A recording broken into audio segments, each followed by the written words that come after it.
right, Wednesday afternoon, we have quarter-final stage of the Rugby League World Cup. Couple of blowouts in the final round, but that's to be anticipated in competitions such as this when there are developing nations there. But now we are locked in. England, PNG, Tonga v Samoa, Australia v Lebanon, New Zealand versus Fiji. I know I'm licking my wounds after yesterday's Melbourne Cup. Well, let's find out how our man Gerard Condon from Reading the Play is going. He's on the line. G'day, G.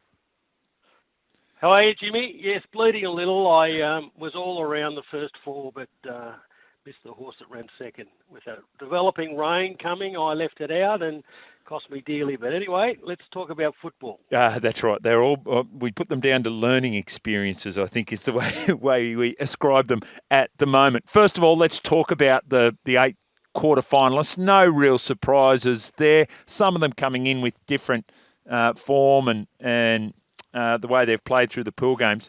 But my word, Gerard, this Tonga v Samoa game looks an outstanding game. It does, Jimmy, and we'll get to that in a moment. It looks really difficult to read. It looks very close. The big question mark about where both of them are in their form development right at the moment and the quality of their game. I guess the surprise is Lebanon. I think they've been much stronger in their pool games than we expected. Outside of that, the rest of them probably picked themselves.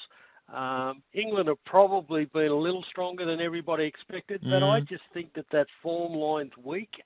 And we'll touch on that in a moment. But it's a really good quarterfinal matchup, and I think these games will be much, much better than we expected. Yeah, I agree with you. I think the England-PNG game's going to be competitive. Maybe New Zealand-Fiji. I have been underwhelmed by the way New Zealand have played. But let's go to the Kangaroos taking on the Lebanon Cedars. They're clear market favourites, which is totally understandable. But let's take a step back, Gerard, because everyone's talking about Cleary, DCE, Cleary. But there are a number of other positions that, and I went through my 17 a little bit earlier in the program. What about you? Have you settled on Tedesco pitch himself, Adokar and Mitchell on their left-hand side? What's your right-hand side look like for Australia?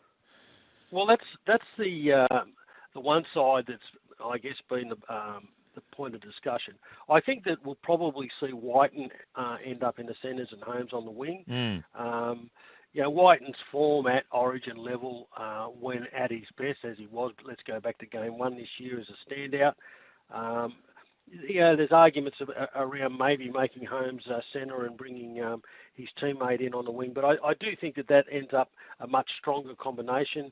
Holmes clearly is just kicking goals from everywhere, and we'll talk on that in the coming weeks because I think that's going to be a key potential turning point in the semi-final matchup. I think the forward lineup, certainly the starting forward lineup picked themselves. I guess the key question marks then are off the bench. Grant is obviously going to be there, as will be Carrigan. Is Cotter at number 16, and then at number 17, do we have Martin or Nanai? I personally would be going with Nanai. He's just having a brilliant tour. The kid's just got X factor about what he can do, either with the ball in the air or off a short or a wide pass into a hole. He's just a form player, and he might well be that change and that little X factor against New Zealand in that last 20 minutes. Yeah, I agree. A little bit different. Does something different to all the other guys he's up against. So just for the starting forward pack, I'm making a presumption that Regan Campbell-Gillard is available. So he's in. Hunt to start. Fasua Malaawi up front. I've got Crichton on the left, Murray on the right, Yo locking the scrum. That's you?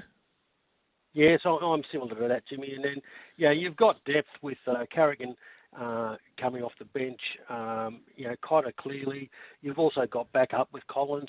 I mean, the other key thing that I think it helps Australia into this week and then into next week is that there is still a lot of competition for places. Even though there are very warm $1.40 favourites to win this competition, they are internally still competing for positions, and I think that's bringing out the best of their performance. Yeah, and absolutely agree with that. All right. And I think that we then see that in this first game. Yeah. We go into game one where we've got the Kangaroos up against Lebanon Cedars. Well, the market has this 42.5. I think that's short. I'm certainly much wider than that, and I think Australia will really put their foot down here. They've been building with their combinations, building with that competitive focus. Their defence has just been absolutely outstanding. And if we go back to Lebanon, they've had very easy wins over Ireland and Jamaica. Week 1 against New Zealand, 34-12 victors. The line was 40 points there, so they covered the line. But as you touched on it a moment ago, Jimmy, I think New Zealand have been very clunky for 3 weeks. Yep. Lebanon, under a coach who's very good at motivating, were up for that first week. This is just a different slice of gravy for mine. I think Australia minus 42.5. I don't think that's enough. Australia put their foot down here and really stamped the quality of why they're $1.40 favourites to win this competition. In fairness, New Zealand looked very different for the 55 minutes that Jerome Hughes was on the field. I thought he was absolutely outstanding. What about England, Papua New Guinea, who are another team that have played really good footy over there? The line is 22.5. Where are you on that one? I think it's closer than that, Jimmy. I've been really impressed with the way PNG have gone about what they've done.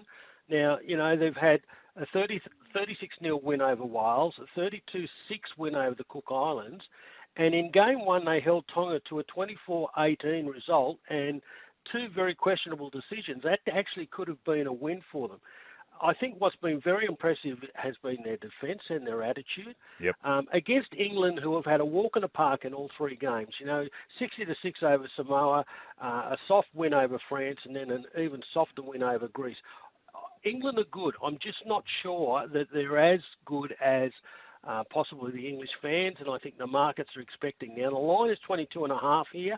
There is forecast rain during the course of Sunday in Wigan, where this game will be played. I think that brings the game tighter. I want to be with the 22.5. I think England win, but I do think it's much, much closer than 20 points. The Kiwis and the Fiji Bharti we have talked about. Obviously, the Kiwis heavy favourites in this one. The line at 30.5. So, again, they have their eyes on that semi-final, as you say. They've got to win this one. I'm sure they will.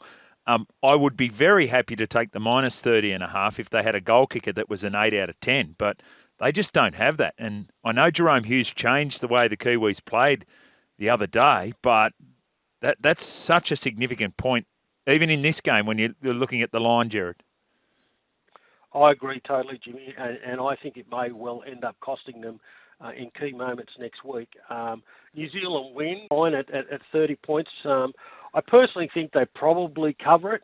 Fiji have been a little bit up and down and had their moments. I think New Zealand need to start to build with their eyes on next week. So I probably lean to them covering the line. I'm staying out of it as a betting option. I think they win, but lots of questions about those key combinations, in particular those working around Hughes, and I think they really need to be strong through the middle and defend very strongly here.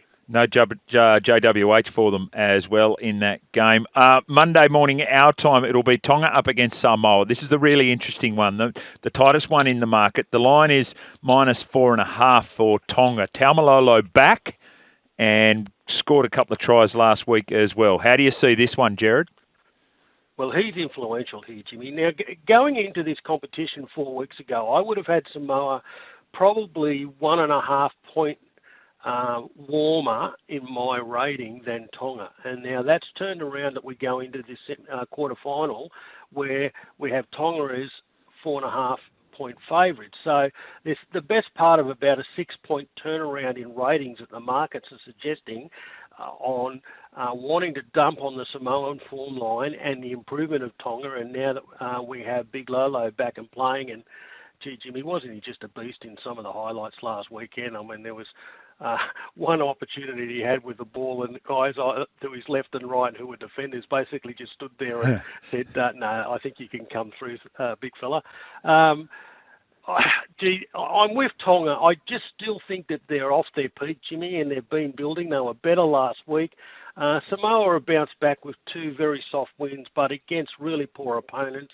I'm not sure that there's a lot of unity in what they're doing. I think there's big question marks about their left and right edge back rowers and what's happening in their halves and the direction around that. have to be with Tonga, but it looks like a cracking game. Absolutely. So our semi-finalists are based on the way you see it. England v Tonga, Australia v New Zealand, which is sort of a World Cup final come a week early. But what about your best for the course of this weekend, Gerard? Jimmy, let's go with game one. I think Australia minus 42.5. Really get the business done here. I've got them winning by 50-something. I think they cover that line, and for mine are the best of the week. And I'm certainly having a little bit of an interest around PNG at the plus 22.5. Enjoy the weekend, mate. You too, Jimmy. Take care.